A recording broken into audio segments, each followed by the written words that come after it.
what's up mga ninja? Welcome back to my channel. May maganda akong balita sa inyo. Hindi muna tayo mag-gameplay ngayon, pero dahil sa vlog ko kahapon na pasubo tayong i-format to, di ba? Maraming salamat doon sa mga nagla-like. At patuloy pa rin. Pag nilike nyo yung video na yon, kuno yung likes yun yung title. Very nice, di ba? Successfully, napapalitan natin tong ating M.2 SSD. Then nag-purchase na rin ako ng isa pang RAM. Ito yung dahilan kung bakit ako hindi nag-dual channel build natin. Dahil ngayon siya madu-dual channel. Very nice. And i-install natin yan ngayon. Yung dalawa na yan. Hopefully, mag-boot na to. Yan. So, let's go.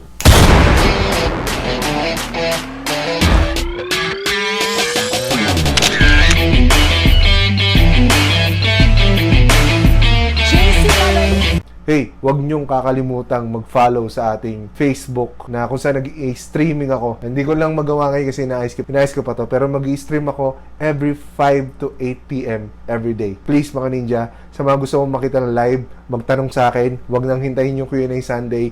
Live, makikita niyo ako. Sasagutin ko. Nasa Facebook at JC Galoy Gaming. Yung link, makikita niyo sa baba. Very nice. Galing ako lang Gilmore kanina. Makikita niyo. So, tinry ko silang i-contact sa online at nag-reply naman sila agad. At pinatawag nila ako dito para palitan na nila mismo yung SSD na nasira natin na M.2. Ayan, brand new yan. Pinalitan na nila. Pwede na nating isaksak. At maraming salamat sa PC Options para sa warranty na binigay nila dito. And eto na yung RAM. Very nice. Let's go. After nung encounter natin with the ninja, hindi ko na kung yung pangalan niya eh. Pero shoutout sa'yo pare. So yun, ikakabit na natin dito yung SSD at saka yung RAM. Pero tatanggalin na natin yung kinabit natin kahapon na SSD na galing sa lumang computer. At uulitin natin ulit yung process ng pa-format. Kasi bagong SSD nga yan yung pinalitan na namin, which is ito. Very nice.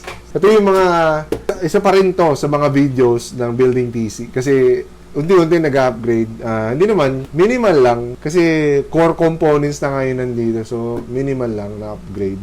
Yung mga AIO, mga fans sa susunod siguro. Pero papakita ko yun sa inyo pagka meron na tayong mga ganun. At papakita ko yung installation sa inyo. Parang ganito. Diba? Ang tapang ko. Kinakandong ko lang yung gaming PC. Wala naman ang involved na cordon dito. Kasi salpak-salpak lang to sa motherboard. Ayan, kung nakikita nyo, nakakabit pa yung ating SSD. Ay, hindi wala. Nakakabit yung cover ng SSD. Kung nakikita nyo. Hindi nyo nakikita.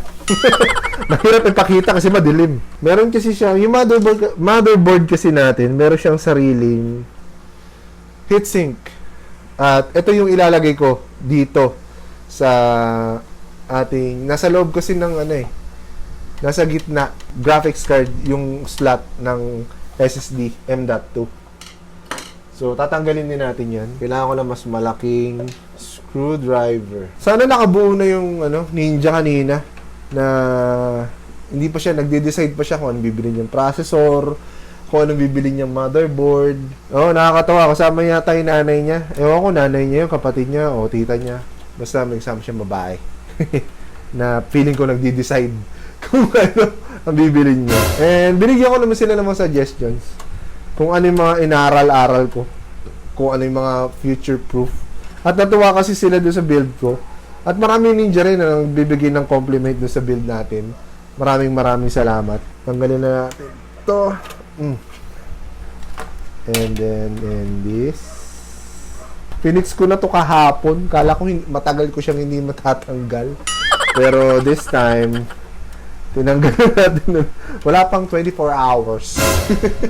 Eh, meron na pala. Meron na hapon kasi gabi. Problema, hindi ko siya matanggal. At ganun. Yun.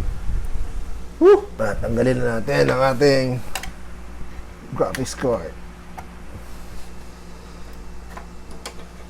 Very nice. Nakakatawa kasi dati, hindi ko malinis yung aking PC. Kasi hindi ko alam paano tanggalin yung mga parts. Pero dahil nagbuo tayo, natanggal ko siya, nalinis ko siya. Ang saya-saya. So, ayun yung slot ng M.2. Ayan. Sasaksak na natin siya. Binigyan nila tayo ng brand new. So, sana mag-boot na to. Kung hindi pa rin ito mag-boot, ang may problema dito motherboard. Hopefully, wag naman sana kasi sayang naman. No? Pero may warranty yan kahit ano. Yan. Meron siyang sariling heatsink pero di kakabit kasi meron siyang meron kasama yung motherboard na mas makapal na heatsink. So, ito yung kakabit natin kasama nito. Simulan na natin. Kinakabahan ako. Kinakabahan ako mga ninja kasi baka hindi mag-boot. Hopefully. Let's hope. Yan. Tapos heatsink.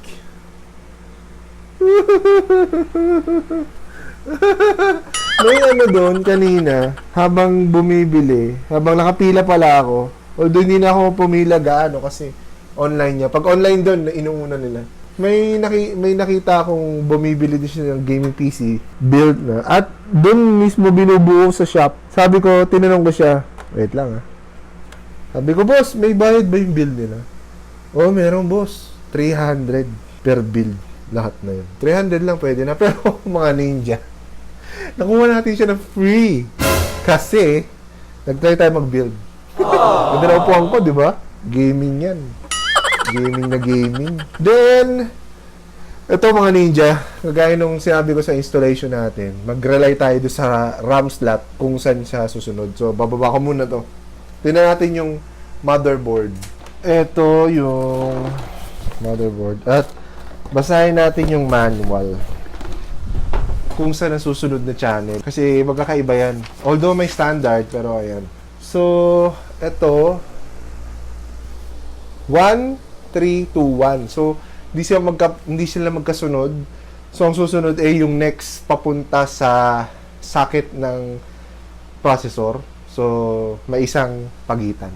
Very nice yun. Ulitin ko lang mga ninja. This is HyperX. HyperX 16GB DDR4. Very nice. Dahil may punit yan. Yun. Paano ko nga ba ito binuksan? Yun. Ha! At may sticker. Very nice may sticker. Sana oil may sticker. This is the same thing na nandun. So, kabit na natin. So, kakabit ko dito dun sa second RAM slot. Yung groove, wag nyo kakalimutan yung groove. And i-open nyo lang. Ayan, dapat naka-open.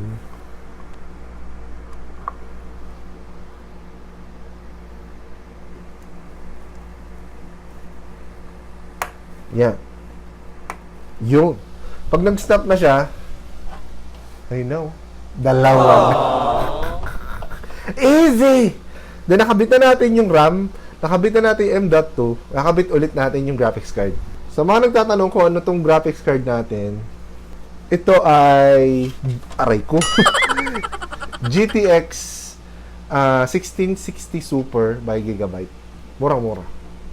At sobrang lakas. Kung gusto niyo i-check yung mga presyo nito, punta kayo dun sa video na to.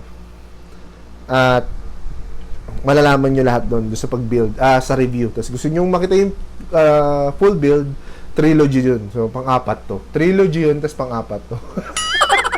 Sana mag-boot. So, balistad. Hindi tama.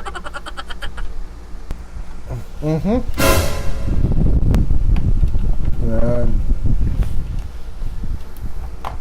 Yan. Very nice. Kabit na. Tapos, and then yung cover. Ayan. So, meron na tayong dual channel. Very nice. Then, bala ko mag quad channel na 64 GB. Overkill, di ba? Nag-aalangan niya ako dito sa kung kayang, kasi nakaharang yung heatsink ng processor eh. Pero, saka ako na problemahin yun. Kung may AI o ba ako o fan pa din. Tapos ito pa pala. Very nice. Yan. Pogi na. Very nice. Pogi-pogi. Yan, balik na tayo sa mataas at kita nyo na ako. So, babalik ko lang to. At sana mag-boot. Sana mag-boot. Shoutout ulit do sa Ninja kanina sa PC options. Sana nakatulong ako ng kahit konting tip. Sana. At please, mag-comment ka dito. Balitaan mo ako kung anong nangyari. Kasi na-curious ako kung anong binuo mong build eh.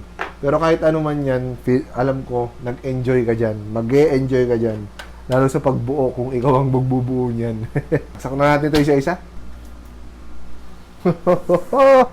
Pag nagbuto mga ninja, success. Ayun! Nakita niyo ba to? Itong Adata na to, yan yun. So, pwede na natin siyang installan. Installan ko ulit yan ng Windows. Wait lang. Malapit na siya mag-install at hopefully, this is the last setup naman ng ating pag-format ulit. And actually, hindi ko siya finormat kasi newly installed siya. So, in-install ko lang siya ng malinis. At ito ay running na sa M.2 at na ating SSD. XPG, Adata. Adata to eh. This might take several minutes. Pero ito, mga ninja, sobrang bilis, sobrang smooth. Kasi pag iba talaga yung experience ng HDD, sobrang talon sa SSD na traditional. Tapos medyo mas mabilis ng very very light pero noticeable yung bilis dun sa M.2 SSD sa mga motherboard na supported dyan ng mga ninja. Kung merong M.2 slot ang inyong motherboard, I recommend na ang gamitin nyo ay M.2 SSD. Wag nyo lang sanang machambahan yung nangyari sa akin. At ayan na, setting up, personalize. Tingnan natin, i-ayos ko lang yung resolution. Tingnan natin kung nagana yung ating RAM. Alright. So, nakita nyo gumagana? Very nice. That is 32 GB. So, maraming salamat mga ninja sa pagsama sa akin sa paggawa nitong ating PC at sa pag-upgrade ng konting-konti lang naman. Shout out ulit dun sa ating ninja na nakasama kanina sa Gilmore. At please mga ninja, hey, huwag niyong kakalimutang mag-follow sa ating Facebook na kung saan nag-i-streaming ako. Hindi ko lang magawa ngayon kasi inaayos ko pa to. Pero mag-i-stream ako every 5 to 8 p.m. every day. Please mga ninja, sa mga gusto mong makita ng live, magtanong sa akin. Huwag nang hintayin yung Q&A Sunday. Live, makikita nyo ako. Sasagutin ko nasa Facebook at JC Galoy Gaming. Yung link, makikita nyo sa baba. Very nice. At maraming salamat pala sa mga ninja na patuloy na nanonood at nagla-like itong video na. Please, smash like. Maraming salamat mga ninja at maglalaro pa tayo. See you in the next one. Peace.